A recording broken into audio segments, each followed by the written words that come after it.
그 진도를 나가기보다 일찍 시간 맞춰서 온 애들에 대해서 지난 시간에 했던 조금 어려웠던 유형 그거를 다시 한번 얘기하고자 해요.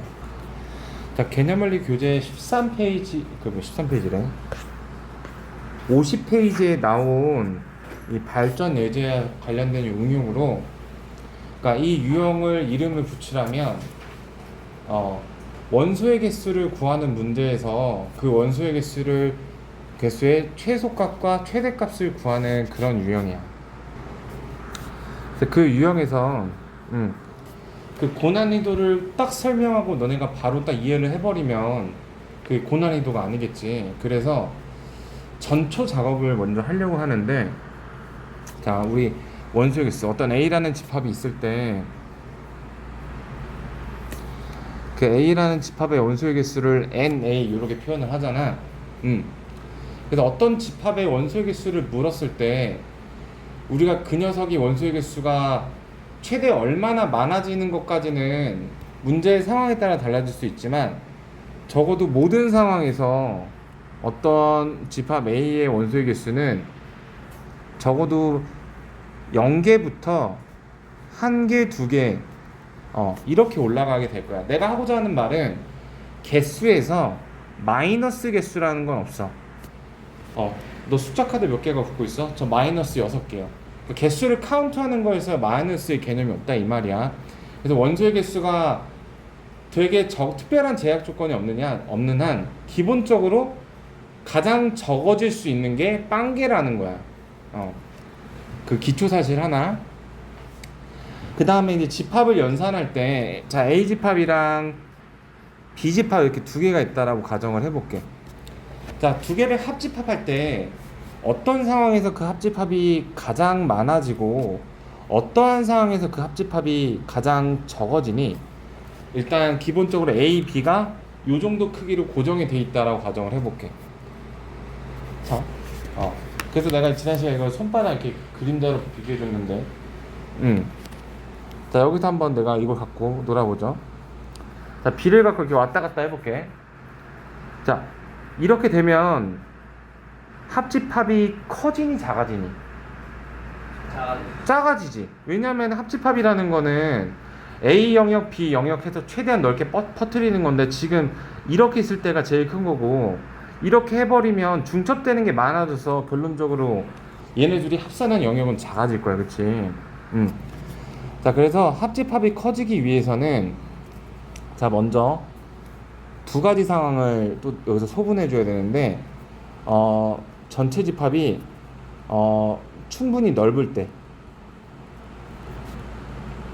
그 다음에 전체 집합이 넓지 않을 때로 먼저 소분을 해줘야 돼.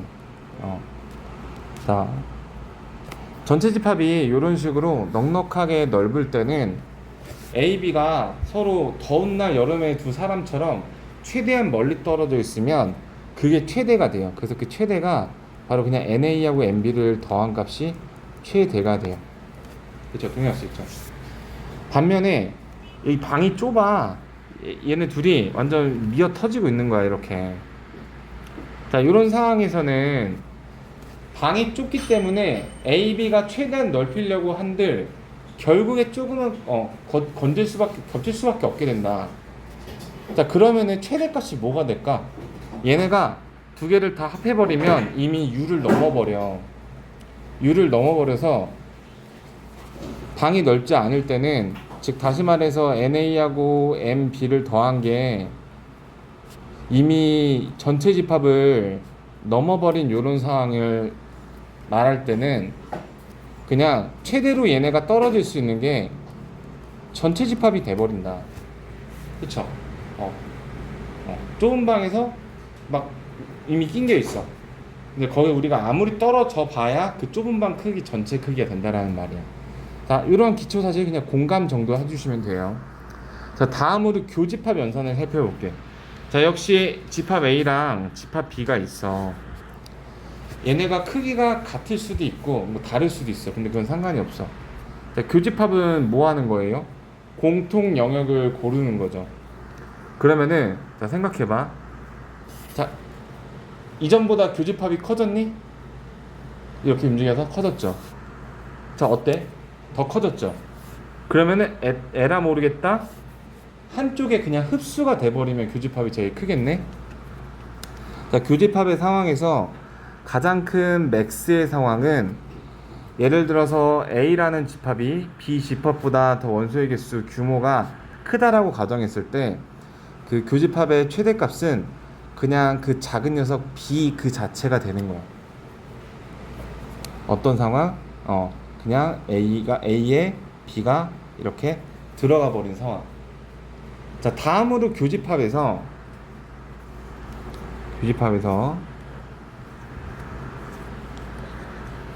가장 작은 상황은 언제일까? 자, 이렇게 집합이 두 개가 있는데, 자, 두 교집합이 가장 작으려면 서로 최대한 이제 공통된 부분은 없어야 되니까, 자, 역시 또 두 개로 나눠 볼게요. 쟤네를 감싸고 있는 전체 집합이 충분히 넓을 때, 전체 집합이 충분히 넓지 않을 때. 자, 넓을 때는 간단해요. 이렇게 넓을 때 최대한 공통 부분을 만들지 않아야 되니까 방이 넓으니까 이렇게 떨어져 있어서 최소값은 그냥 공집합이 되어버려요. 근데 만약에 넓지 않아서 A, B의 두 영역이 붙으면은 이렇게 낑겨버려. 그럴 경우에는 불가피하게 교집합이 생겨날 수밖에 없고, 네, 그때 그 교집합이, 즉 다시 말해서 NA 더하기 MB에서, 자, 저번 시간에 했었죠. 이게 뭐가 될 때? 여기가 원래 합집합인데 방이 충분히 넓지 못할 때는 A 합집합이 제일 커진 게 바로 전체 집합이 됐었죠. 자, 이 상황에서 요 값이라는 최소의 결과가 나오게 된다. 그래서 일단 요거를 기초 개념으로 해야 저기 이제 최대-최소 문제를 좀 할 수 있어서 다시 한번 정리를 해봤고요. 자, 발전예제 13번을 다시 한번 이렇게 풀어볼게. 좀 깔끔하게 치우고.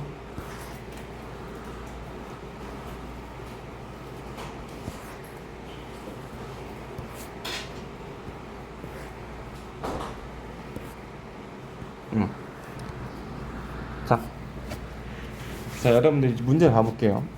전체 집합이 30개가 있어. 네, 집합 A가 22개고 B가 17개야. 자, 내가 첫 번째 물어볼까? 전체 집합이 충분히 넓어요? 넓지 않아요. 전체 집합이 그 30칸인데 A, B를 합하면 그거보다 더 커요. 좁다. 자, 좁은 방에서는 우리 합집합이 최대가 무슨 집합? 전체 집합이었다. 자, 계속 가볼게.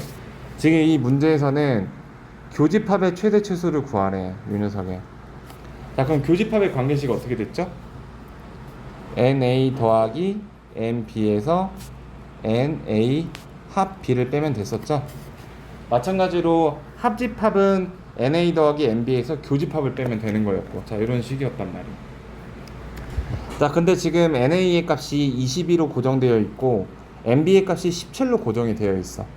자, 그렇다면 이 교집합의 최대는 이 녀석의 최소일 때 최대가 나올 것이고, 이 빼지는 값이 제일 커지게 되면 이 녀석은 최소가 나오게 될 거야. 그럼 나는 이 값을 생각해 주면 되겠죠. 자, 그래서 그거를 생각을 해줘 볼게. 자, 난 지금 A교 B의 최대값과 최소값을 구하고자 하는 상황이야. 기본적으로 22 더하기 17이 들어가서 39는 다 들어가요. 자, 이제 물어볼게. 자, 합집합이 아까 우리 정리했었죠. 가장 작은 순간이 언제였어? 합집합에서 가장 작은 거 떠올려봐. 그냥 뭐라고 막 옹호해봐. 자, 이렇게 두 개 있는 합집합이 제일 작았을 때, 이렇게 있었을 때야, 이렇게 있었을 때야. 앞에 거, 뒤에 거. 뒤에 거가 충분히 펼치지 못해서 가장 작았단 말이야. 그러니까 큰 녀석에서 작은 녀석이 큰 녀석으로 들어갈 때, 그때 합집합이 뭐예요? 그러니까 A하고 B 사이에서 작은 게 B니까 B가 A 속에 들어간 거죠. 그러면은 그 상황에서 교집합은 17이 되는 거고 합집합은 22가 되는 거라고. 그 컨디션. 그러니까 그림 우리 두 개만 기억하면 돼. 이 상황과 이 상황, 이 두 개만 기억하면 돼요, 연산에서. 자, 다시 말해서 합집합이 가장 작은 순간은 이 상황이니까 그때의 합집합이 뭔가요? 큰 놈이 22가 되는 거라고. 22. 자, 그게 가장 작아진 상황이니까 큰 놈이 22. 22가 되는 거죠. 자, 그 다음에 이번에는 합집합이 가장 큰 상황은 언제인가요? 이거는 두 가지 영역으로 나눠서 생각하라 했죠. 방이, 전체 집합이라는 방이 충분히 넓을 때와 작을 때. 우리 딱 그거 설명하고 다음에 들었으니까 한 번만 다시 얘기하면은, 자, 전체 집합이 이렇게 충분히 넓어서 A, B가 이렇게 들어가고 공간이 남을 때는 그 A 합집합 B의 최대값이 그냥 A하고 B를 더해주면 되는 거였지만, 만약에 U가 이렇게 좁은 경우에는 A, B가 최대한 이렇게 떨어져 봤자 그래도 교집합이 형성될 수밖에 없는 이런 상황이기 때문에 합집합의 최대값은 아무리 멀어져 봐야 이 전체 집합이 된다고요. 전체 집합. 자, 그래서 이게 30이 되는 거예요. 30. 자, 다시 말해서 그럼 정답은 어떻게 되겠어? 9개부터 17개 사이가 되겠죠. 그래서 지금 그거를 두 개 더하는 거니까 정답은 26. 자, 이렇게 되는 거라고. 그래서 이 원소의 개수의 최대값과 최소값은 기본적으로 고난이도 유형인데, 고난이도 유형 중에서 약간 덜 매운맛에서는 이렇게 좀 비교적 직관적으로 합집합, 교집합에 대해서는 물어봐요. 근데 당장 개념 원리 저 뒷부분을 가면은 그거는 이제 좀 나중에 할 거야. 이런 거 일단 충분히 연습시킨 다음에 그 나중에 할 건데, 일단은 이 13번 선에서, 자, 이게 그러니까 이 소재 자체가 원래 어려운 거야. 그래서 이거를 좀 흥미를 느꼈으면 좋겠어요. 그러니까 막 도전의식, 약간 승부욕 그런 걸 느꼈으면 좋겠어. 이걸 보고서 이제 65번 한번 같이 해볼게요. 그래서 이거에 더 기반이 되는 관계식이 뭐예요? 우리 요거 이해하고 있죠? 합집합의 원소의 개수 어떻게 구한다고? A의 원소의 개수 더하기 B의 원소의 개수에서 가운데 두 번 더해진 교집합의 원소의 개수를 한번 빼준다. 자, 요 녀석과 요 녀석을 각각 2항에서 자리를 바꿔주면은 교집합에 대한 식도 나오게 되죠. 자, NA 더하기 NB는 그대로 유지가 되고, 자, 다시 말해서 NA에서 NB를 더한 거에서 교집합을 빼면 합집합이 나오는 것이고, NA 더하기 NB에서 합집합을 빼면 교집합이 나오는 거는 아주 디폴트로 알고 있어야 되는 거야. 자, 근데 이 문제의 본질적인 걸 봐볼게. 자, 지금 NA, NB 고정된 값으로 나왔죠? 그 다음에 교집합이 제일 작은 게 7이래. 7보다 크대. 그래서 내가 구해야 되는 건 이번에 합집합의 최대 최소를 구해야 되는 겁니다. 자, 그럼 여기서 한번 봐볼게요. 여기는 마이너스가 붙어있기 때문에 교집합이 작아지면 합집합은 커지는 거고, 합집합이 작아지면 교집합이 커지는, 이렇게 반대로 되는 청개구리 관계인 거야. 자, 그럼 합집합이 너무 쉽죠? 지금 먼저 일단 NA하고 NB를 더하면 요게 41이 나와요. 41이 나오는데 가장 작을 때인 7을 빼주면 그게 최대가 나오는 거라고. 간단하죠? 그래서 그 합집합이 조금 더 직관적이에요, 교집합보다. 자, 그 다음에 합집합이 최소가 될 때, 우리 지금 계속했던 거죠. 언제 최소가 된다고? 막 지금 말은 시원하게 안 나오지만 요거 하고 싶잖아. 합집합이 최소가 되는 것은 A, B가 서로 부분집합 관계가 돼서, 지금 B가 개수가 많죠? 26개로. 자, 요런 상황이 될 때예요. 자, 그때 교집합은 15로 최대값이 되는 것이고, 합집합은 26으로 최소가 되는 거예요. 이렇게. 이렇게 되는 겁니다. 자, 그래서 그 다음에 지리산을 18명이라고 둘게요. 요렇게. 자, 그렇다면 설악산하고 지리산을 모두 가본 사람은 합집합인가요? 교집합인가요? 교집합이죠. A도 가보고 B도 가보고. 그래서 이 교집합에 그 최소를 이제 구하는 문제가 되겠어요. 자, 그럼 생각해 볼게. 자, 일단 써놓고. 자, 교집합이 어떤 상황에서 최대가 되나요? 겹쳐질 때, 떨어져 있을 때? 겹쳐질 때가 최대가 나오죠? 자, 그러면은 지금 겹쳐질 때 어떠한 값으로 최대가 나오죠? 저 그림을 봐봐. 안에 들어가는 녀석이 바로 교집합의 최대값이야. 그러면 숫자 한번 얘기해볼까? 이해하는 사람들? 18이 나오는 거야. 자, 오케이. 자, 이제 그 다른 사람이. 그러니까 기본적으로 하나 얘기를 해주자면 합집합을 최대 최소를 구하는 게 더 직관적이에요. 그러니까 교집합은 합집합이라는 통로를 통해서 좀 오는 느낌이야. 자, 그러면은 여기서 일단 관계식을 써볼게.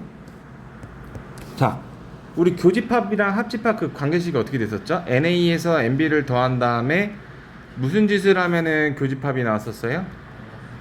네, 합집합을 하면은 빼면은 교집합이 나왔었죠. 근데 이제 이거를 이제 적절하게 바꿔주면 되는 거잖아. 자, 일단 기초 질문. 저 녀석이 커야지 교집합이 최소일까요? 작아야지 교집합이 최소일까요? 반대급부라고 했어? 대답해보고. 어떤 상황에서 교집합이 최소일까? 합집합이 커야 되겠죠.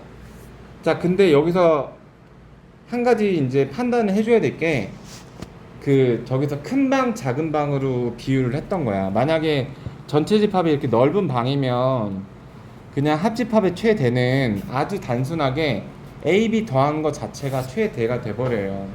근데 여기서 일단 큰 방인가요? 작은 방인가요? 작은 방이에요. 왜 작은 방이야? 설악산 25명, 지리산 18명 다 더하니까 43명이 돼서 40명이라는 그거를 넘어버린단 말이야. 그래서 불가피하게 교집합을 만들 수밖에 없는 작은 방이야. 그럼 작은 방에서 합집합이 자, A, B가 최대한 떨어져도 결국에 넘지 못하는 그 최대값이 뭘까? 전체 집합이겠죠. 큰 방에서는 서로 막 더운 방에서 실어서 이렇게 떨어져도 이렇게 다 이게 돼. 근데 이렇게 좁은 방에서는 A, B가 서로 아무리 이렇게 다 실어갖고 떨어져도 결국에 교집합을 조금 만들고 결국에 전체 집합 안에 다 들어가게 된다고. 그래서 합집합의 최대값이 바로 전체 집합이 된다라는 것에 대한 이해. 그래서 이런 판단에 기반이 되는 그 심화 개념이 바로 저 파란색으로 표시한 부분. 자, 그래서 결론적으로 A, B 더한 몇이야? 43에서 40을 뺀 3이 최소값이 되는 거라고요. 그러니까 이게 지금 우리가 하는 게 무슨 유형이라고? 원소의 개수의 최대 최소 유형이고, 원소의 개수 최대 최소 유형의 유형 자체가 일단 스타트가 고난이도로 스타트가 되는 건데, 그 고난이도 중에서 좀 그 매운맛 1, 2단계 덜 매운 단계. 그래서 뒤에는 이제 더 매운맛이 있으니까 일단은 요 정도까지. 라이트 쌤도 아마 딱 요 정도까지만 나올 거야 아마. 자, 지난 시간에 했던 것 중에서 두 번째 심화 유형은 바로 약수 배수에 대한 집합 간의 관계였는데, 자, 내가 AK를 어떤 K의 배수라고 그 집합을 규정을 해볼게. 그래서 우리 표 그렸던 게 기억이 나는지 모르겠네.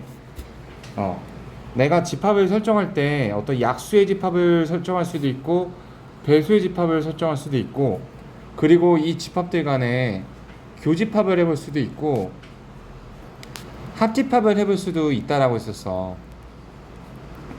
자, 먼저 교집합 같은 경우에는 자, 쉬워요. 왜 쉽냐면 생각해봐. 4의 약수와 6의 약수와 4의 약수, 그거의 공통된 약수를 공약수라고 하잖아. 공약수 공배수라서 교집합은 어렵지 않아요. 근데 합집합을 하려고 하는데 대다수의 일반적인 상황에서 자 2의 배수하고 3의 배수를 한번 모아보세요. 자 2, 4, 6, 8 3, 6, 9 자 이거를 무슨 규칙성을 발견할 수가 없어요. 그러니까 합집합을 하게 되면 기본적으로 난장판이 된다. 그래서 계산이 그냥 불가능한 거예요. 다만 그 둘이 서로 약수배수 관계여서 흡수가 되는 경우에는 내가 다를 수 있게 된다. 이를테면 합집합이어도 예를 들어서 2의 배수하고 4의 배수 같은 경우에는 난장판이 되지가 않아요. 뭘로 흡수되죠? A2로 흡수가 돼요. 왜? 2, 4, 6, 8 점점점 4, 8, 12 점점점 요 녀석이 더 큰 집합이잖아. 마찬가지로 3하고 10이 있으면은 A3로 이렇게 흡수가 일어나게 돼요. 그리고 이 흡수는 비단 합집합뿐만 아니라 교집합에서도 흡수가 일어나게 돼요. 그러니까 교집합은 이게 공약수의 개념으로 봐도 되는 건데, 그러니까 2하고 4의 공약수는 다시 말해서 최대 공약수인 그 2의 공약수가 되는 거죠. 그러니까 이런 식으로 작은 걸로 흡수가 또 일어난다라고 볼 수가 있어요. 그러니까 이 개념을 아는 상태에서 여기서 좀 해석하고 추론해야 될 게 있긴 해서 좀 어려울 수 있는데 한번 읽어볼래요? 그러니까 어려운 문제가 기본 문제랑 어떻게 온도가 달라지는지 한번 느껴볼게요.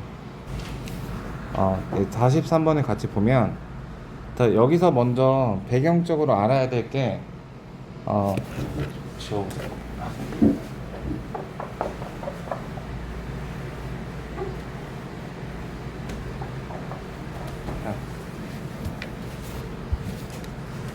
자, 여기 나와 있는 이 표현을 알아야 돼요.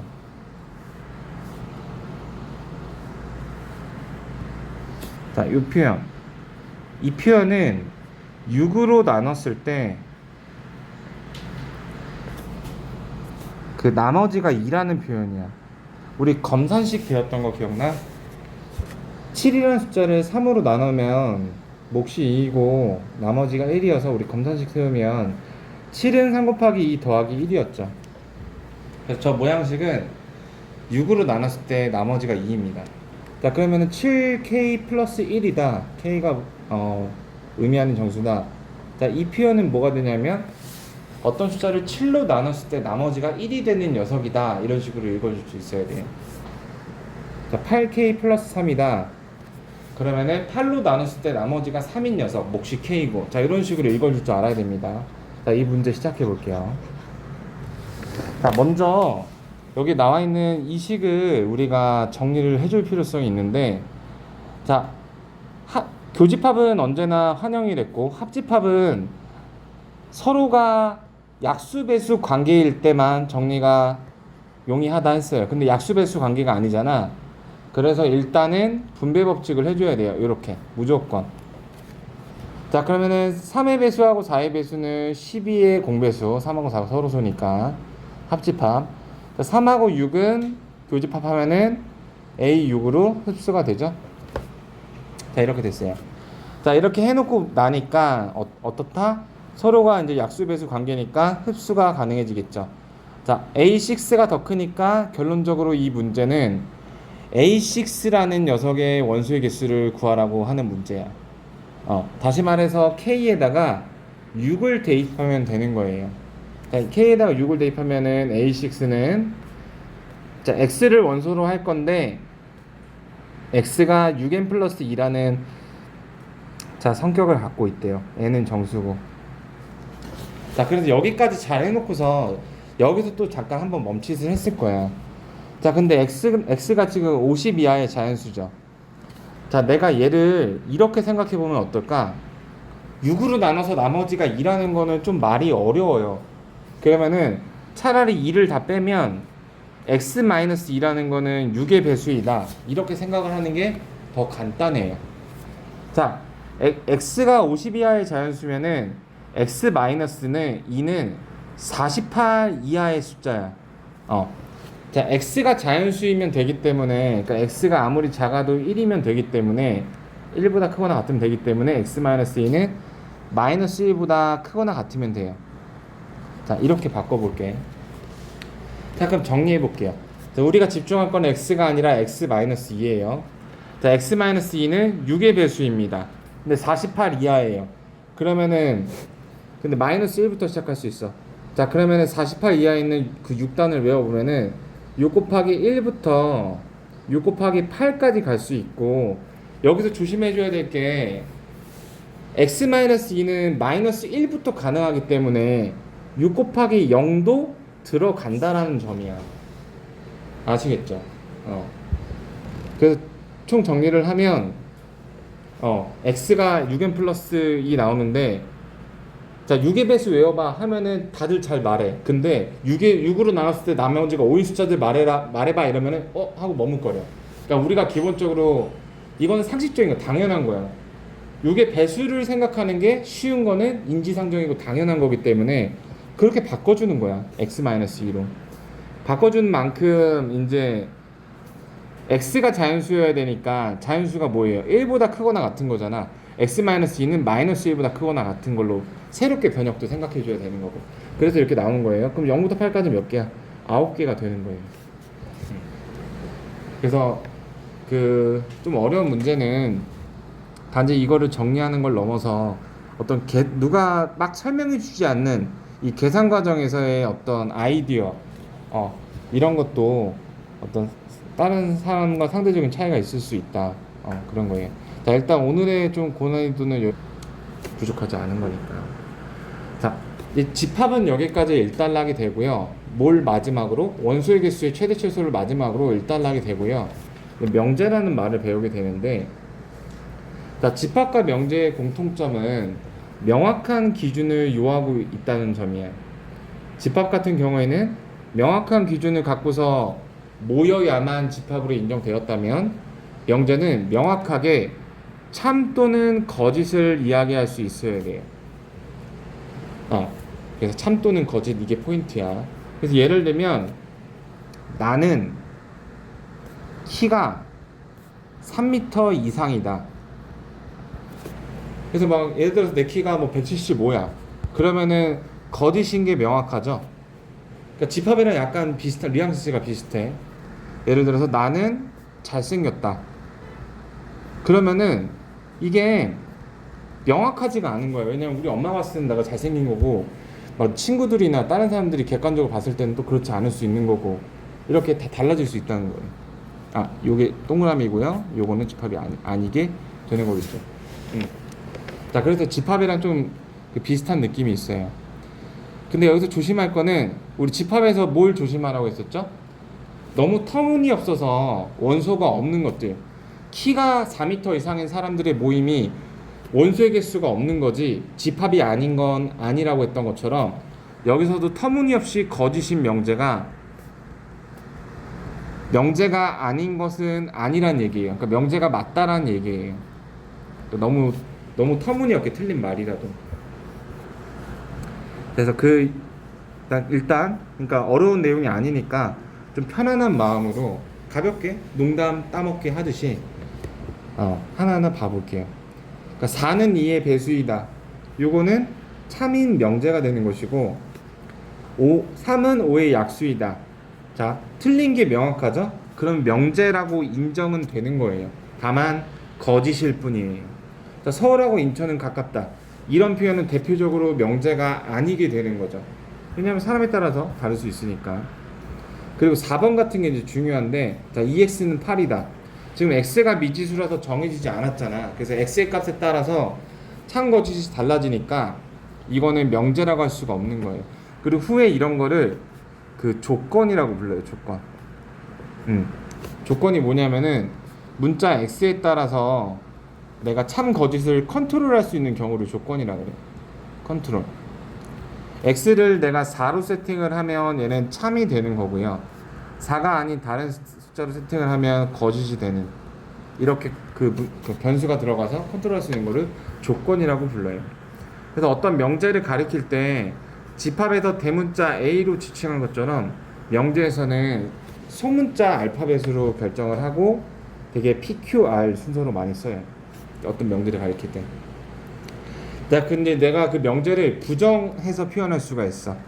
위에 있던 명제를 하나 빌리면 4는 2의 배수이다라는 명제 P가 있었다면 내가 이 명제를 한번 부정해 볼게.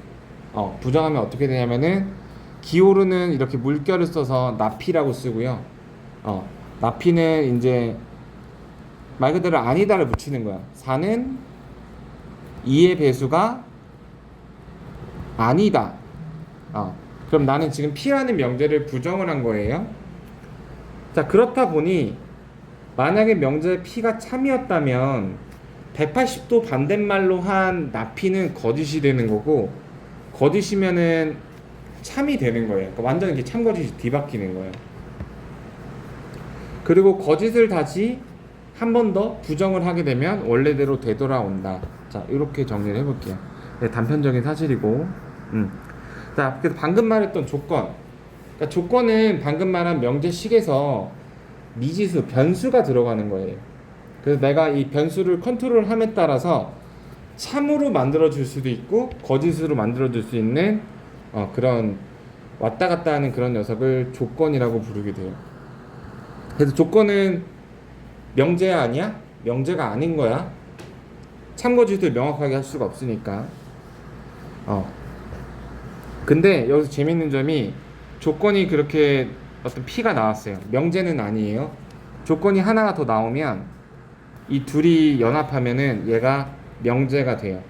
이게 앞으로 우리가 주로 많이 다루게 될 내용이에요. 자, 어떤 내용인지 가볼게요. 자, 그럼 우리 명제란 단어 앞에 왜 하필 집합이란 단어를 배웠을까? 명제하고 집합이 되게 많은 연관이 있기 때문이야. 자, 그 명제 진리집합이라는 게 무슨 말이냐면은 그 명제를 참으로 하는 애들을 다 모아놓은 거야. 아니, 그 조건을. 그러니까 예를 들어서 x는 3의 배수이다. 자, 이거는 명제예요, 아니에요? 일단 첫 번째 데스크, 명제와 조건을 구분할 줄 알아야 돼. 이건 명제고 이건 조건이다. 명제이다, 명제이다 아니다는 초등학생도 구분할 수 있어. 근데 명제하고 조건을 일단 구분을 해야 돼.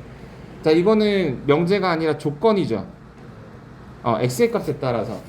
자, 그러면은 이걸 참으로 만드는 x 값들을 한번 하나씩 얘기해 볼까? 내가 먼저 얘기해 볼게. 3. x는 3은 x에다 3을 대입하면은 요거는 참이 돼 버려요. 몇이 있지? x에다 어떤 값을 대입하면은 지금 이 밑줄근 이 문장이 참인 문장이 될까? 아무거나 숫자 6, 그치? 6을 넣으면 6은 3의 배수이다. 참이 돼요. 그러니까 이런 식으로 참이 되는 애들만 x를 모아놓은 이런 집합을 무슨 집합? 진리집합이라고 이야기를 해. 그리고 그리고 참고로 말하겠는데 우리 지금 참 거짓을 결국 판단하는 거잖아. 맞는 말이네, 틀린 말이네 판단하는 건데, 놀랍게도 그걸로 갖고서 맞나 틀리나로 판단하는 게 아니라 집합을 갖고서 참거짓을 판단하는 능력을 기르게 될 거야. 그러니까 예를 들면 이런 거야. 지금 예를 들어서 우리 평촌고등학교 학생이 있다고 한다면 홍길동이라는 친구가, 자, 홍길동이라는 친구는 평촌고 학생이다 라고 하면, 그러니까 실제로 평촌고 학생이라고 했을 때 이 말은 맞는 말이 되지만 평촌고 학생은 그 홍길동이다 이 말은 틀린 말이 되거든요. 왜 틀린 말이냐면은 평촌고에는 뭐 민주라는 학생이 있을 수도 있고 수영이라는 학생이 있을 수도 있는데 어떻게 홍길동이라고 단정을 해버리냐, 여기 되는 거란 말이야. 그래서 이게 이제 이 단원 전체적으로 결국에 주는 한마디 표현이 될 건데, 작은 거에서 큰 거를 향할 때만 참이 되는 거예요. 일단 아주 간단하게 얘기를 하자면 자, 너무 좀 뒤에 거를 지금 얘기하다가 얘기해 버렸는데 일단 이 정도. 그래서 조건도 부정할 수가 있어요. 명제를 부정한 것과 똑같이 기호도 똑같고 아니다라는 말을 붙인다. 자, 그럼 이제 달라지는 게 뭐냐면은, 자, 그 조건 P에 대한 진리집합이 라지 P일 때 나P는 그 녀석이 아닌 애들이니까 진리집합이 P의 여집합이 된다라는 거. 자, 일단은 더 설명하기 전에 일단 좀 보고, 자, 우리 써봤을 테니까 같이 해보면, 자, 이렇게 부등호 기호를 부정할 때는 자, 부동호는 3개밖에 없거든요. 한쪽이 크다, 작다, 같다. 그러니까 여기서 큰 거에 대한 부정은 나머지 이 2개가 되는 거야. 그래서 2 더하기 6의 부동호 방향이 바뀌면서 이렇게 등호가 추가가 돼야 돼요. 이렇게. 크다의 반대는 작거나 같다야. 자, 17은 소수이다. 문장 같은 경우에 부정을 할 때 아니다라는 말을 붙여주면 돼요. 아니다가 있을 경우에 그 아니다를 떼어주면 되는 거예요. 17은 소수가 아니다가 바로 그 부정이 되는 거예요. 그 다음에 당연히 이 슬래시를 제거하면 되겠죠. 자, 이렇게 해주시면 되고요. 자, 69번. 자, U가 전체의 집합일 때 진리 집합을 구하시오. 자, 이걸 참으로 만드는 X를 다 모아보래요. 자, 이거를 그냥 학생들 대부분 X는 뭐뭐뭐 이렇게 써버리는데 엄연히 말해서 집합의 프레임을 갖춰야 되니까 이렇게 중괄호를 써줘야 되고요. 자, 내 조건주시법을 써줄 수도 있고 원소분 알법. X는 8의 약수이다. 그러니까 이걸 그대로 원소분 알법으로 써볼게. 8의 약수니까 1, 2, 4, 8. 자, 서술형으로 문제가 나올 수도 있기 때문에 자, 집합을 표현할 때 반드시 이렇게 중괄호 프레임을 사용해서 나타내 주셔야 됩니다. 자, 이거 인수분해하면 6하고 1에 마이너스니까 이 녀석의 진리집합은 6하고 마이너스 1 이렇게 되겠죠? 자, 이렇게 써줄 수 있어요. 그랬어. 맞아. 이걸 깜빡했죠? 전체집합이 자연수니까 이거 제시켜줘야 돼요. 이 부분은 미스했고. 자, 그럼 6번을 마저 가서 설명을 마무리 해보자면, 자, 조건 PQ에 대한 진리집합이 라지 P, 라지 Q가 이렇게 있을 때, 자, 조건이 P 또는 Q가 성립해야 된대. 자, 또는이란 단어와 그리고 단어가 수학적에서 어떤 의미를 갖는지 생각해 보면, 그러니까 그리고는 까다로운 단어야. 자, 이 조건도 성립해야 되고 그리고 저 조건도 성립해야 된다. 또는은 비교적으로 너그러운 단어야. 그래서 어떤 A 조건도 성립해야 되고 그것만 성립해도 되고 다른 것만 성립해도 되고 둘 다 성립해도 되고. 그래서 이거에 대응되는 진리집합의 연산은 합집합이에요. 조건 P만 성립해도 괜찮은 거고 Q만 성립해도 괜찮은 거고 둘 다 성립해도 괜찮은 게 바로 또는이다. 반면에 그리고는 예상했다시피 이렇게 교집합 연산이 된다. P이면서 동시에 Q여야 되니까. 자, 두 번째는 요 녀석. 이거 뭐에 대한 설명이게? 단어 얘기할 수 있는 사람. 부정할 거예요. 그러니까 이거의 진리집합이 P 합집합 Q잖아. 근데 요 녀석의 부정을 적용한 진리집합은 P의 여집합, 교집합, Q의 여집합이잖아. 그쵸? 자, 부정이라는 건 아까 말한 것처럼 여집합을 거는 거예요. 자, 이 집합을 이렇게 바꾸는 거 우리 무슨 법칙이라고 배웠죠? 드모르간의 법칙이라고 배웠죠. 그래서 이 2번은 드모르간의 법칙을 이야기하고 있는 거예요. 자, 명제하고 집합은 아주 끈끈한 개연성을 가지고 있는데 드모르간의 법칙이 바로 이 명제를 또는과 그리고에서 부정할 때 사용이 된다. 자, 예를 들어서 P 그리고 Q라는 두 조건을 모두 만족해야 되는 상황의 진리집합은 P 교집합 Q인 건데 얘를 내가 부정을 하게 되면 드모르간의 법칙에 의해서 각각 여집합이 붙고 이 녀석이 뒤집히게 되니까, 자, 이 녀석이 되는 거니까 합집합은 또는이 되고 P의 여집합은 나 P가 되고 Q의 여집합은 나 Q가 되는 드모르간의 법칙이 적용이 되면 되는 거다. 그래서 여러분들이 그 명제의 말뜻을 갖고 판단하는 것보다 집합을 그려서 집합으로 참고지식을 판단하는 그러한 접근이 될 거라는 거예요. 자, 일단 70번, 71번. 자, 여기서 그 어렵지 않아서 다들 잘해서 코멘트 하고 싶은 거는 바로 이런 부등호를 부정할 때 10보다 작다의 부정은 크다가 아니라 크거나 같다까지 들어간다라는 점. 두 수의 비교하는 방법은 크다, 작다와 같다가 있기 때문에 요 녀석을 부정하고 싶을 때는 이 두 개가 나온다라는 거, 이것만 잊지 않았으면 좋겠어. 자, 필수예제 1번은 먼저 자연 상태에서 아직 그 집합을 이용한 참거짓을 판단하는 그러한 새로운 눈을 갖지 않은 우리가 자연 상태에서 참거짓을 구분을 해볼 거고, 그리고 당연히 뒤에 가면 집합의 관계를 이용해서 참거짓을 구분하는 새로운 눈을 갖게 될 거야. 자, 먼저 소수는 홀수이다. 이 말 그냥 편안하게 아이스 브레이킹으로 맞아요, 틀려요? 틀려요. 왜, 뭐가 틀려? 2가 있잖아. 2는 짝수임에도 불구하고 2는 소수인데 홀수가 아니죠. 그렇게 지금 그래서 이걸로 뭐가 판명이 났어? 거짓인 게 판명이 됐죠. 자, 거짓으로 판명이 나게끔 하는 그 예시를 발레라고 불러요. 발레. 발레가 아니라 이 반레. 그러니까 발레가 무엇이냐면은 어떤 되게 참거짓을 판단하는 데 유용한 도구가 될 수 있는데, 자, 거짓인 이유가 되는 예시야. 그래서 이게 이제 문제를 푸는 하나의 스킬이 될 수 있어요. 그 다음에 삼각형의 세 내각의 크기의 합이 180도이다. 이거는 우리 참으로 알고 있죠? 그래서 참에서는 당연히 발레라는 개념이 없어요. 자, 그 다음에 3번 참인가요, 거짓인가요? X가 나왔네. 참이에요, 거짓이에요? 조건이죠. 판단 불가. 그렇지, 이렇게 얘기를 해야 돼. 명제가 아닌 거야. 그러니까 참관 판단하는 건 명제일 거고. 그 다음에 6의 양의 배수는 다 답이 나오는구나. 6의 양의 배수는 3의 양의 배수이다.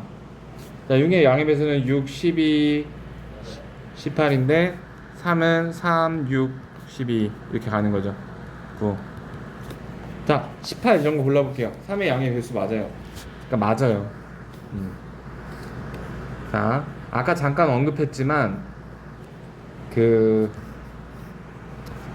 나중에 다시 돌아와서 일단은 이렇게 판단해 봤어요. 그냥 말 그대로 그냥 말뜻이 맞나 틀리나로 판단해 봤어요. 그 다음에 우리 이 연산할 줄 알고 이거 적용해서 진리집합 다 구할 줄 알아요.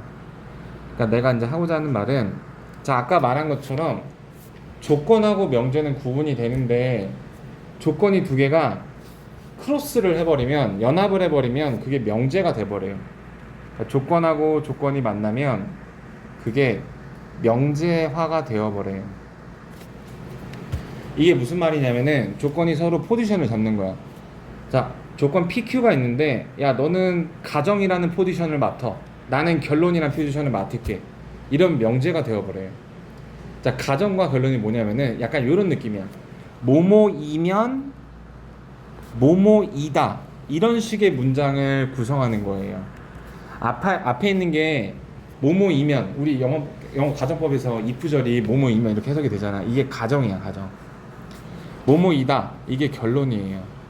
그래서 변수 x를 사용했을지라도 두 개 이상의 조건이 저런 스탠스를 취하면은 걔는 전체적으로 명제가 되어버려요. 예시를 한번 봐볼까? 자, x가 1이다 라는 조건과 x 플러스 3이 4이다 라는 거를 따로 분리해서 하면은 얘는 조건이에요. x의 값에 따라서 참일 수도 있고. 근데 이 두 개가 이렇게 가정과 결론의 스탠스를 취했어. x가 1이면 x 플러스 3이 4이다. 이제는 참거짓을 판단할 수 있는 요소가 돼버렸죠. 참인가요? 1을 넣어서 4 이꼴 4가 되니까 참인 명제가 되어버렸다. 자, 이런 식으로 만들어줄 수 있다는 거예요. 그래서 가정과 결론을 표시할 때 기호로 이렇게 화살표를 이용해서 P면 Q이다로 표시를 해요. 앞에 있는 녀석을 가정, 뒤에 있는 녀석은 결론. 이렇게. 자, 그러면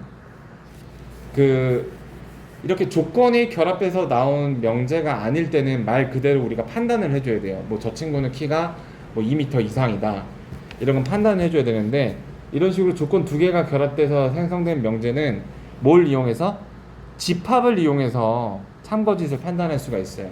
결론부터 이야기하면은 뒤에 있는 녀석이 커야 돼요. 그래서 이 말을 기억해 줄게.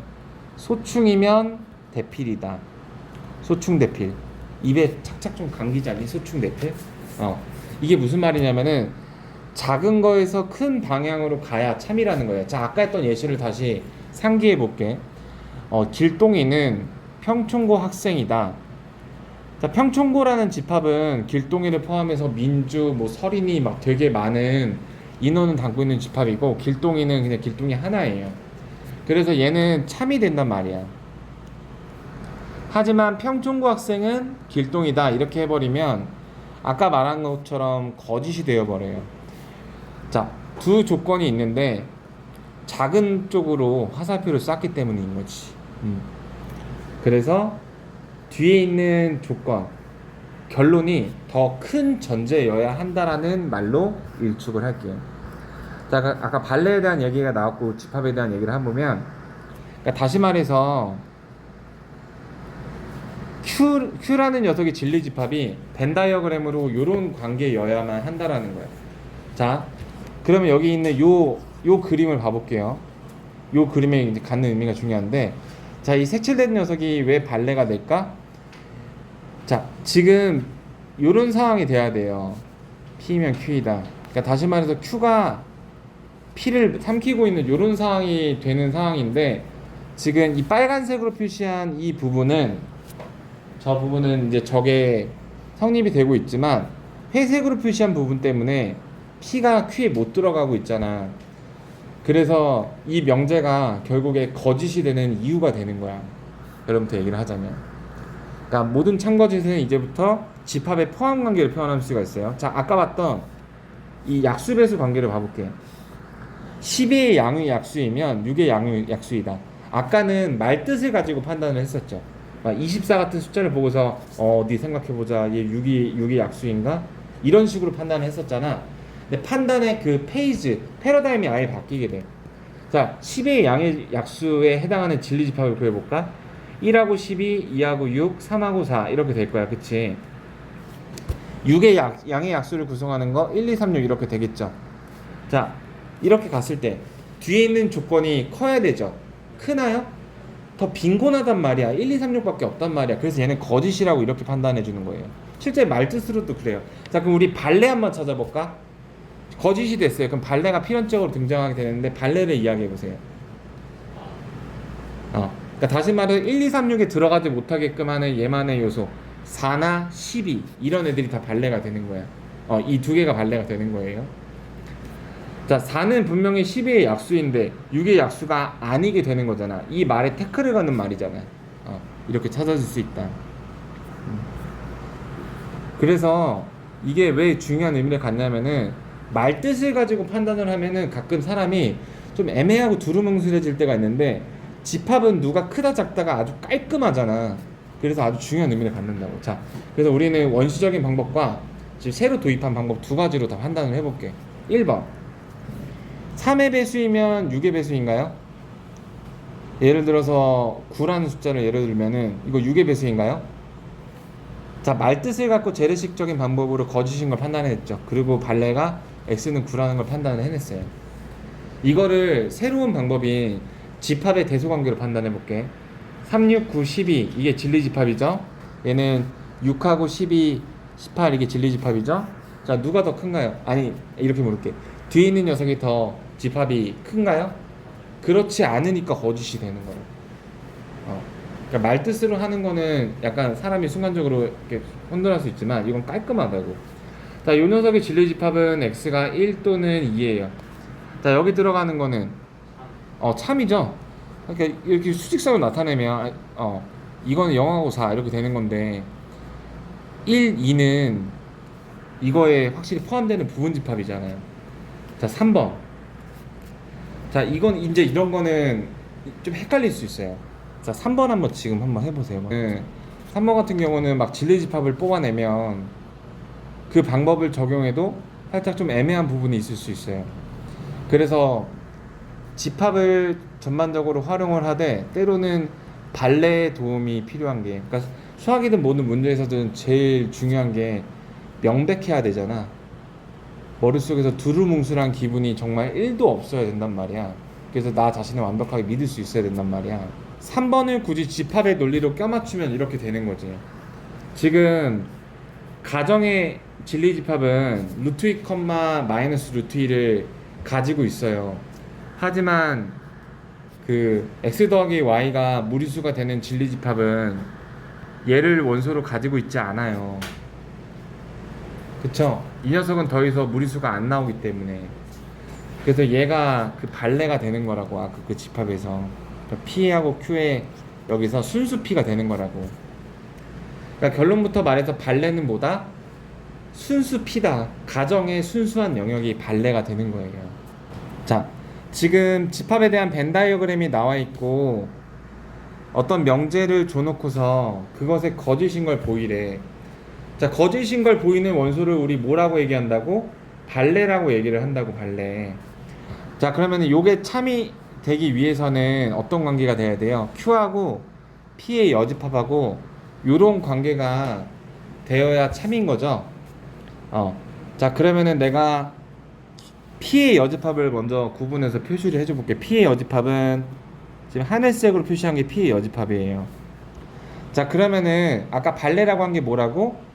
그 순수 영역이 바로 발레가 되는 거라고. 자, 그 하늘색하고 Q 중에서 이 빨간색 중에서 순수한 하늘색의 영역이 발레가 되는 거라고요. 자, 빨간색 안에 하늘색이 다 들어가야만 참이 되는 건데 다 들어가지 않고 자기만의 순수한 영역을 지키는 6하고 10이 바로 발레가 되는 거라고요. 자, 발레 말 좀. 자, 발레 아래 거 좀 더 해볼게요. 자, 79번 같이 해보면, 자, 벤 다이어그램을 그리면 쉽게 알 수 있는데, 자, 전체 집합은 20 이하의 자연수예요. 자, 이렇게 있고, P는 4의 배수고, Q는 16의 약수야. 자, 이렇게 돼 있어요. 자, 16의 약수가 몇 개 안 되죠? 1, 16, 2, 8, 4 이렇게 되는데, 이 중에서 16의 배수이면서 4의 약수이면서 4의 배수인 거는 4, 8, 16. 그러니까 여기 그림 너무 작게 그렸다. 여기 안에 4, 8, 16 이렇게 들어가는 거죠. 그 다음에 순수 Q는 1하고 2가 들어갈 거고, 그 다음에 순수한 4의 배수 4, 8, 4, 1은 4, 4, 2, 8, 4, 3, 12.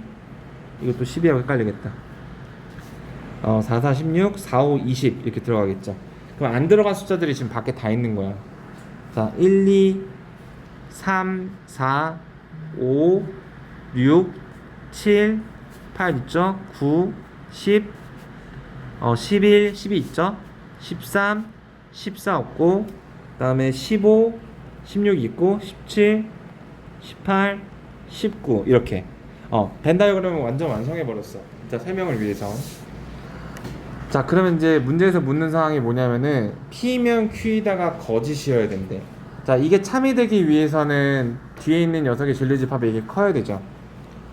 벤 다이어그램으로 그리면은 자, 이런 상황이 나와야 돼. 자, P가 Q의 식민지여야 돼. 자, 그러면 그 식민지가 안 되게 하려면 P가 자기만의 순수한 영역을 이렇게 개척해야 되는 거야. 그래서 순수 P를 찾아야 되는 거야. 순수 P. Q에 대해서. 이렇게 나오는 거야. 두 개 더하면 32. 이렇게. 총 정리하면 어떤 명제가 참이 되기 위해서는 뒤에 있는 결론의 진리집합이 가정의 진리집합을 완전히 품고 있는 상황이 됐을 때만 참이 되는 거야. 이렇게 완전히 품어야 되는데 P가 만약에 자기만의 독자적인 영역을 조금이라도 갖게 되면 바로 거짓이 돼버리는 거예요. 무조건 저 빨간색이 됐을 때만 참이야. 그리고 저렇게 검은색으로 삐져나간 부분은 바로 거짓을 만드는 원인이 되는 발레가 되는 거다. 얘를 우리 앞에 집합에서 뭐라고 배웠냐면은 순수한 P의 영역이라고 배웠다. 순수 P라고 배웠다. 그래서 PQ를 비교하고 싶을 때 일단 참이 되는 상황이 되는 이 연산기호를 써보시고 거기에서의 순수 영역을 찾으면 돼요. 아까 위에서는 요거였으니까 순수 P의 여집합을 구하는 거였어요. P의 여집합 중에서 자기만의 독자적인 영역을 갖고 있는 애들. 자, 절대값 들어가 있는 거. 자, 이거 쉽게 하는 거 가르쳐 줄게. 이거 부등식 할 때 원래 배우는 건데, 자, 일단 부등식에서 등호를 바꾸면 이게 이제 등식이 되는 거잖아. 그러니까 부등식은 항상 그 등식일 때가 기준값이 돼요. 그러니까 무슨 말이냐면은 우리 x-1하고 x-3이 0인 식이 있었고 이게 이제 부등식으로 바뀌었을 때 이렇게 이걸 만족시키는 게 x는 1 또는 3이잖아. 그게 이 부등식의 기준값이 돼서 1하고 3의 사이 구간이 되었던 것처럼 이 절대값도 똑같아요. 절대값 x가 1이라고 두면 x는 플러스 마이너스 1이 되고 얘가 시호자를 닮았으니까 마이너스 1과 1의 사이 구간이 돼서 이렇게 되는 거야. 그래서 이 부분은 나중에 뭐 문제 나오면 좀 더 얘기를 해볼게. 수평선이 나타내면 가정은 지금 요게 이제 진리집합이 돼요. 근데 결론이 지금 1보다 작다니까 걔를 빨간색으로 표시하면 이렇게 되죠. 그래서 이거는 맞는 말이 되는 거예요. 자, 잠깐 쉬었다가 한두 개 정도 소재 더 하고 그리고 마무리 해볼게요. 자, 그럼 오늘 마지막 이야기를 해보도록 해보죠. 일단 필수 예제를 풀고, 자, 필수 예제 일단 5번을 펴보시죠. 잠깐만 일단 미러링을 연결을 하고,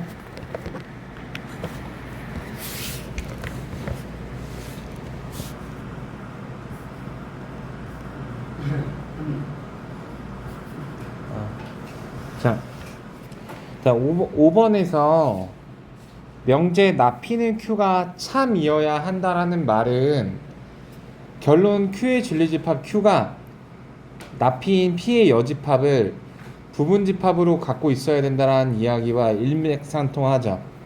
이 상태에서 1, 2, 3, 4, 5번 중에 그걸 고르는 건데 우리 일전에 시험 봤었던 부분집합을 집합의 연산으로 바꿔 말하기 표현을 시험 봤던 거 기억나죠?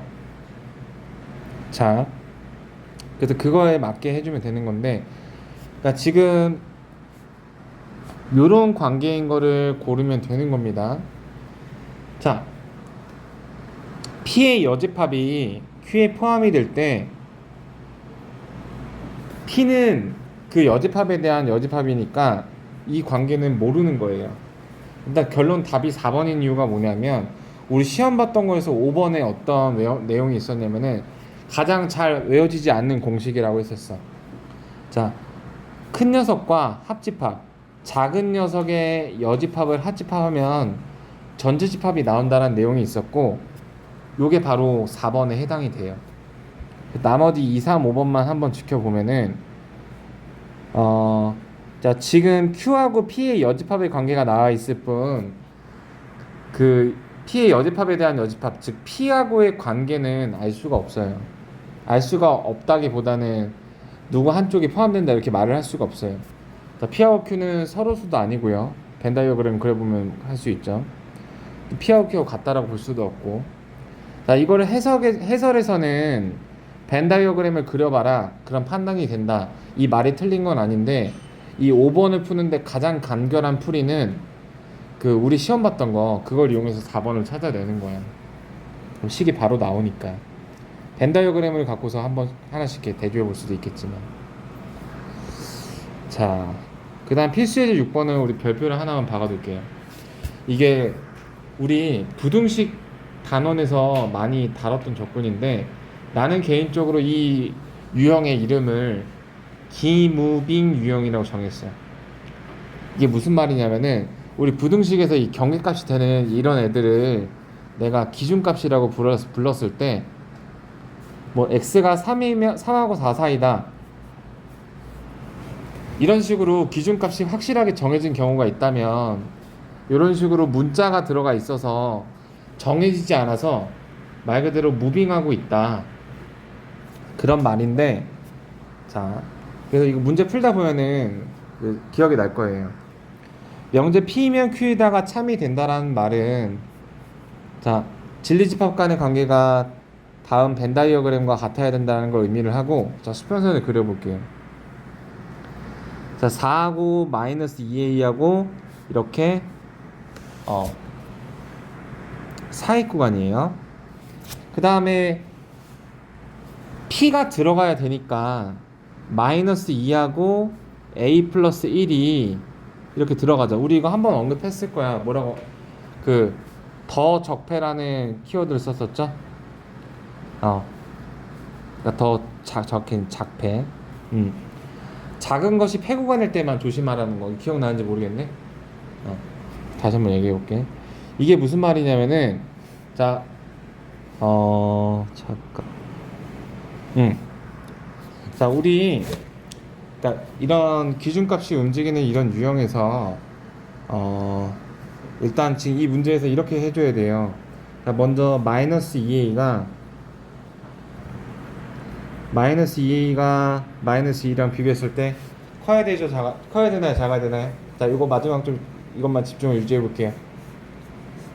자, 이렇게 파란색이 안쪽에 있기 위해서 마이너스 2a가 더 커야 돼요, 작아야 돼요? 작아야 되죠. 이것까지는 명확해. 이게 헷갈리진 않아. a 플러스 1하고 4 중에서 누가 커야 되죠? 4가 더 오른쪽에 있어야 돼요. 여기까지는 깔끔해. 뭐가 문제라고 했어요? 등호가 들어갈까 안 들어갈까가 이제 핵심 쟁점이라고 했어. 자, 이 같은 경우에는 등호가 들어가도 돼요. 요 판단. 바로 등호가 들어가면 안 되는 상황은 더 작폐인 상황에서, 그러니까 작은 것이 더 작은 것이 폐구간인 상황에서만 이거 조심하면 돼. 자, 이거 한번 다시 정리해보게. 그때 했던 거 설명 똑같이. 자, 네 가지 경우를 그려볼게요. 자, 이렇게 작은 것이 폐구간, 작은 것도 개구간, 그 다음에 겉에가, 자, 이런 경우가 이렇게 네 가지밖에 없어요.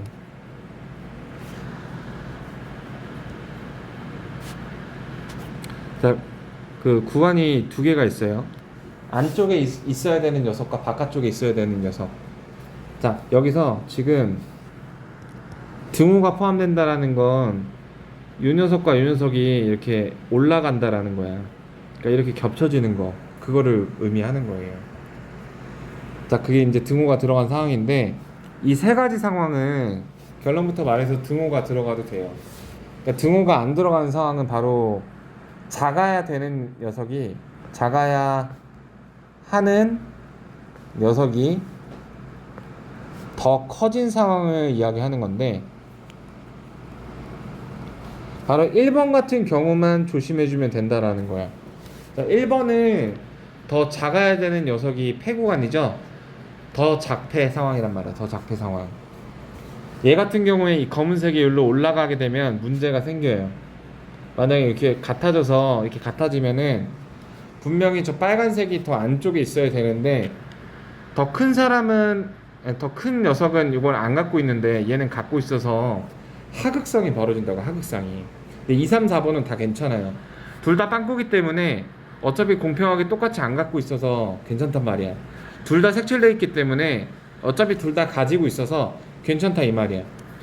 더 커야 되는 놈은 가지고 있고 더 작아야 되는 놈은 안 가지고 있어서 괜찮단 말이야. 자, 일로 다시 돌아와 볼게. 지금 우리 이제 여기까지 했었어. 여기까지. 근데 여기서는 등호가 들어가도 괜찮아요. 왜냐면은 더 작폐한 상황이 아니기 때문에. 논리 판단을 해보세요. 마이너스 2가 빵꾸인데 걔가 여기 올라갔다고 해봐. 이게 A가 움직여서 여기 올라갔다고 해봐. 그래도 여전히 검은색이 더 큰 영역이잖아. 그래서 그 판단이에요. 그래서 답을 구하면 A가 1보다 크고, 그리고 A가 3보다 작다. 자, 이 녀석과 이 녀석은 AND 관계예요. 동시에 만족해야 되죠, 둘 다. 그래서 A 값의 범위는 A가 1보다 자, 이게 이제 정답이 되는 것이고, 그쵸? 그럼 2번. 자, 2번 똑같은 거 하나만 더 해볼게. 자, 이번에는 P의 진리집합이 마이너스 3보다 작고 3보다 크거나 같다. 자, 이렇게 나와 있고, 자, Q는 어떤 사익 구간인데, 여기서 지금 진리집합이 있다 이렇게 돼 있네. 자, Q는 냅두고, 자, 이 녀석을 일단 낫을 치워야 되죠. 자, 얘를 반전을 시켜야 돼. 그러면 얘가 여기 색칠되고 요걸로 바뀌고, 얘는 빵꾸 나서 요걸로 바뀌니까 이게 이제 나P에 대한, 그러니까 P의 여집합에 이제 이렇게 돼요. 자, 이 녀석을 Q가 이렇게 삼켜야 되는 상황이야. 여기 A 플러스 6, 여기 A 마이너스 1. 자, 이런 상황이 되어야 되는 거예요. 그럼 내가 비교해야 될 부등식은 두 가지야. 이렇게 한번, 이렇게 한번. 자, 일단 a-1이 -3보다 작아야 되는 거는 너무 단순해요. a 플러스 6이 여기 나와 있는 3이었나? 뭐였지? 잠깐만, 작은 게? 3이었죠? 이거 3이에요, 3. 자, 3보다 얘가 더 커야 되는 거는 여기까지는 단순해요. 등호가 들어가도 되는지. 자, 여기서는 지금 더 작폐의 상황이 벌어지고 있죠. 이 색칠된 게 여기로 올라가 버리면 하극상이 벌어진단 말이야. 더 작아야 되는 녀석이 많이 갖고 있다고. 그래서 여기는 들어가면 안 되는 거예요. 근데 여기는 들어가도 괜찮죠. 얘가 빵꾸가 뚫려 있기 때문에 얘가 이렇게 올라가더라도, 그러니까 정확히 말하면 3이 움직이는 게 아니라 a 플러스 여기로 이렇게 올라가는 거지. 그래도 괜찮아요. 그러니까 이 등호를 넣는 판단 이거 잘 해주셔야 돼. 여기서 a가 -2보다 작다라는 거 하나 나오고 a가 -3보다 크거나 같다라는 거 나오니까, 따라서 a는 -3보다 크거나 같고 -2보다 작다, 이게 정답이 되는 거예요. 근데 이게 사실 지금 수학하에서 처음 배우는 논리 판단이 아니라 부등식 단원에서 한참 많이 했던 건데, 집합이란 단어에 이름을 붙이고 이제 나온 거니까 중요했던 거라서 다시 한번 서로소하고 부분집합을 다항식에 그 집합의 연산을 이용해서 시험 봤던 그 내용이 다시 한번 제대로 조명이 되는 그 페이지가 바로 여기 64페이지야. 자, 볼게요. 81번 위에 있구나. 80번이. 자, 80번을 먼저 보면, 자, PQ의 진리집합을 PQ라고 하자. 자, 명제가 저게 참이래. 저 명제를 들여다볼게요. 그 명제를 진리집합으로 나타내면 이렇게 되죠. 그 진리집합 포함관계를 나타내면 다음 중 항상 옳은 것은. 자, 그러면 이걸 보고서 눈치 빠는 친구들은 여집합을 한 녀석이 다른 녀석을 품었다? 아니, 그 전에 이 얘기를 봐볼게. 우리 시험 봤던 것 중에 서로수가 무슨 내용이었냐면은, 서로수는 교집합이 없는 걸 서로수라고 했었잖아. 그렇다 보니까 서로 번갈아 차집합 하더라도 뭐가 없다? 타격이 없다 라는 1번, 2번과, 그리고 서로 교집합이 없다 보니까 어떤 한쪽을 만약에 여집합을 취했을 경우에는 걔가 다른 녀석을 삼켜버린다가 주 내용이었어. 그래서 이걸 보고서 어라? Q를 여집합을 했더니 P를 삼켰다? 바로 P하고 Q가 서로수다를 판단하려면은 이제 A급. 이걸 바로 보고 딱 알면. 그 특징을 잡는 게 되게 중요해요. 다시 한번 볼까? 서로 차집합했을 때 타격 없으면 뭐다? 서로수다. 여집합을 했더니 다른 녀석을 삼켜버리는 능력이 생겨버렸다? 서로수란 얘기야. 그래서 이거를 보고 와서 여집합을 했더니 P를 삼켰다고? P하고 Q가 서로수다, 이렇게 바로 간결하게 해석할 수 있는지. 자, 이렇게 못했더라도 수학은 언제나 답으로 가는 루틴이 많아요. 자, 이거를 포함을 하면 우리 부분집합이니까, 자, 만약에 부분집합에서 그 5번이 있었죠. 잘 안 헤어진다고 했던 그 녀석. 자, 작은 녀석의 여집합한 거랑 합집합, 큰 녀석을 한 게 뭐다? 전체 집합이다. 이걸 무슨 법칙? 양변을 드모르간의 법칙을 쓰면 Q 교집합 P가 공집합이다. 역시 같이 P하고 Q가 서로서라는 결과가 다른 루틴을 통해서도 해석이 가능하죠. 그러니까 결국에 P하고 Q가 서로서라는 얘기를 하고 있는 거예요.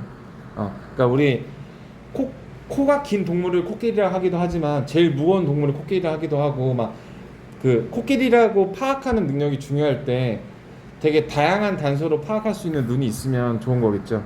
자, 그럼 이제 80번을 바라봐 볼게. 자, PQ가 서로수예요. 서로수면, 자, 1번. 그 서로수는 누가 누구에 포함된다라고 얘기할 수가 없어서 틀린 거고, 합집합에서 전체 집합 된다고 얘기할 수 없고, 3번이 정답이 되는 거죠. 한쪽을 뭐 했을 때?